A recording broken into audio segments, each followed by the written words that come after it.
Hello, it's Shade here. Welcome to our Freebie Friday video. Today we've been asked to cover the things that homeowners should look out for when building a home from scratch.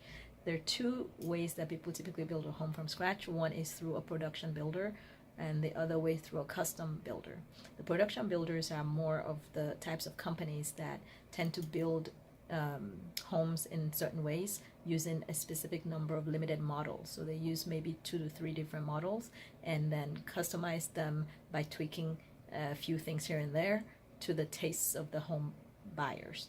A custom builder, on the other hand, allows more customizations to be done and also tend to be more expensive, of course, and they can pretty much build a design that the homeowner wants that's totally different from any other designs in the neighborhood. So that's how the builders typically work. So most people deal with production builders, and within that context, we'll cover 8 things that the homeowners should keep an eye out for. The first thing, of course, people want to know is how long is it going to take to finish my home? And the builders usually give, and their agents actually give the homeowners one time quote and then put a different time quote inside the written contract. So make sure that the written contract reflects exactly the time frame that you're comfortable with. A lot of the builders can put a house together within 12 months. They can complete it within 12 months, but inside the contract, sometimes they will give themselves 2 years. So if you want it to be done in 12 months, don't accept a verbal promise for 12 months. Make sure it's inside the contract. The second thing that you should look out for would be any earnest money that they request you to pay. The earnest money is simply the money that you put down, showing good faith that you are indeed serious about the contract, and that should you decide to back out for no fault of the builders, the builder will have some money to fall back on. A lot of the times when the homeowner backs out, the contract will say that the builder keeps all of the earnest money or at least some of the earnest money. And the earnest money is going to be a little bit higher than when you're buying a home from somebody that already owned a home, just because of the fact that the builder is taking a risk that if they start building and they put in upgrades, change the garage, do a specific kind of staircase for you and things like that. And if you decide to back out, they have to then try to sell that home to someone else, and that someone else or other people may not actually like the upgrades that you chose or the changes that you made.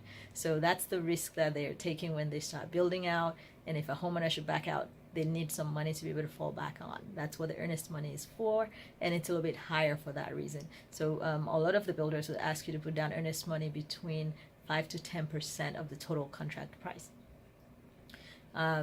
It is negotiable, of course, so try to bring it down a little bit lower if you can. The next thing that you want to know about these types of contracts would be what kind of interest rate would you be paying on the loan. So there are 2 ways to enter into to fund the build of a new home. The first way would be through a construction loan. So you can usually get that ahead of time and then build out what you needed to build.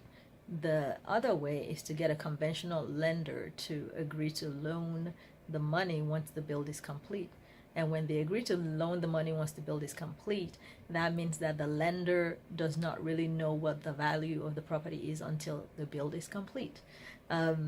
So for the construction loans, your interest rate up front, you just keep paying it, and as you're drawing on it, you draw on it, meaning that if the builder needs $30,000 to start, you draw $30,000 and you pay that as agreed under the agreed interest rate back to the lender. And then the next time the builder wants a draw, you draw another $50,000, and then you keep going that way. The conventional loan, on the other hand, you don't know the interest rate because you don't have the loan until the very end, until the home is complete. So keep your credit score up, of course, and make sure that you keep an eye on things that may affect your credit score, just so you can get the best interest rate once the build is complete. So what else plays into that is the appraised value of the property. And we need to discuss this in the context of the financing, because the lender, if it's a conventional lender, not a construction loan, The conventional lender wants to know what is the market value of that property before they commit to an amount, a final amount that they can lend you, and also the interest rate. And so let's say, for instance, you thought that the property was going to be worth $500,000 when you entered into this contract because of the way the area was. And then it took about 2 years or maybe 12 months to complete the build. And during that time period, the prices dropped in that area, the market value went down a little bit. And now when they completed the build, the house is only worth $400,000. The lender is not going to lend you $500,000 against a collateral that's now worth only $400,000. So they'll end up lending you up to $400,000, and then you as a home buyer might have to come up with the rest, the $100,000 difference, through a different source, by bringing cash to the table. And if you do need to back out, of course you can always back out for that reason, except that inside the contract most of the builders will still want to keep the earnest money, or at least a portion of it, just because you're backing out. So try to see if you can negotiate that part, but that's how the appraisal would affect or could potentially affect the loan. All right, and affect you as a home buyer.